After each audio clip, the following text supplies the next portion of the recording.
subjektet interesuara, Këshilli i Ministrave, Presidenti i Republikës së Shqipërisë. Dhe objekt, shfuqizimi i vendimit të Këshillit të Ministrave numër 539 datë 25/9/2025 për shkarkimin nga detyrat të kryetarit të Bashkisë Tiranë, zotit Erjon Veliaj, si i pavajtueshëm me Kushtetutën e Republikës së Shqipërisë.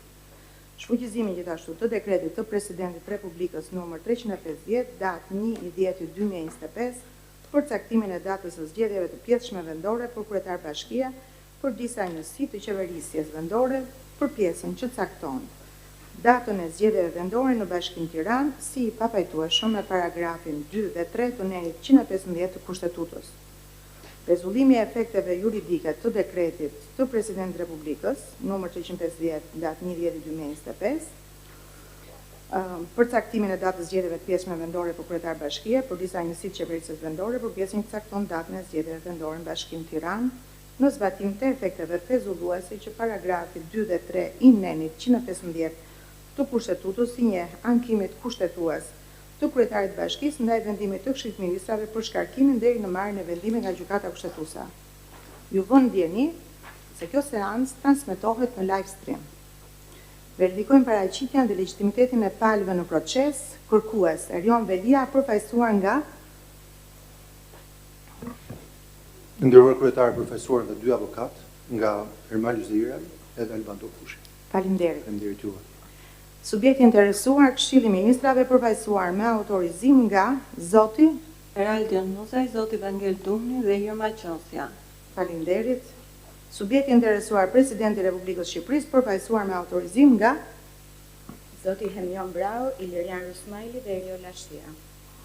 Faleminderit. Bëjmë një përmbledhje të veprimeve dërtanishme. Mbledhja e gjyqtarëve të gjykatës kushtetuese me vendimin e datës 9/10/2025 ka vendosur pezullimin e dekretit të Presidentit të Republikës së Shqipërisë numër 350 datë 1/10/2025 për caktimin e datës së zgjedhjeve të pjesëshme vendore për kryetar bashkie për disa njësi të qeverisjes vendore për pjesën që cakton datën e zgjedhjeve vendore në Bashkinë Tiranë. Vendimi ju është komunikuar gjitha palëve në proces me shkres në datën 9/10/2025. Para se të fillojmë seancën, do doja të sjell në vëmendje rregullat e solemnitetit të seancës plenare publike. Gjithmonë me qëllim mbarvajtjen e një procesi të drejtë, të qetë dhe transparent. Së pari, secila nga palët ose përfaqësuesit të tyre kanë të drejtë të marrin fjalën vetëm pasi t'i jepet nga kryesuesi i seancës plenare. Koha do ju tregohet nga punonjësi i gjykatës. Çdo palë ka në dispozicion 30 minuta për paraqitjen e parashtrimeve dhe 10 minuta për paraqitjen e konkluzioneve përfundimtare. Ky minutazh vlen në të njëjtën mënyrë dhe në rastin kur palët përfaqësohen vetë apo nga një ose më shumë mbrojtës ose përfaqësues.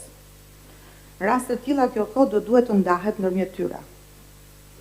Palët kanë të drejtë të drejtojnë pyetje njëra tjetrës. Në këtë rast, pyetjet, ashtu si dhe parashtrimet, duhet jenë të lidhura ngushtësisht me çështjen objekt shqyrtimi. Çdo parashtrim apo pyetje që del jashtë objektit të shqyrtimit kushtetues, pasi ndërhyrjen e kryesuesit të seancës. Nuk lejohet replika mes palëve.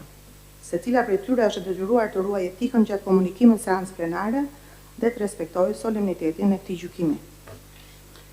Në çdo rast kundërshtimet e palëve lidhur me parashtrimet apo përgjigjet e palës tjetër nuk bëhen objekt kundërshtimi, pasi siç përmenda më sipër, nuk lejohet replika, por ato mund paraqiten në konkluzionet përfundimtare. Ndalohet përdorimi i telefonave celular gjatë zhvillimit të seancës plenare, por lejohet përdorimi i tabletave ose laptopëve. Vazhdojmë. A keni kërkesa paraprake, kërkuesi? Faleminderit. Përfaqësuesi i Këshillit të Ministrave. Nuk kemi. Presidenti? Po, ne kemi një kërkesë paraprake. Po. Faleminderit. Të nderuar gjyqtar,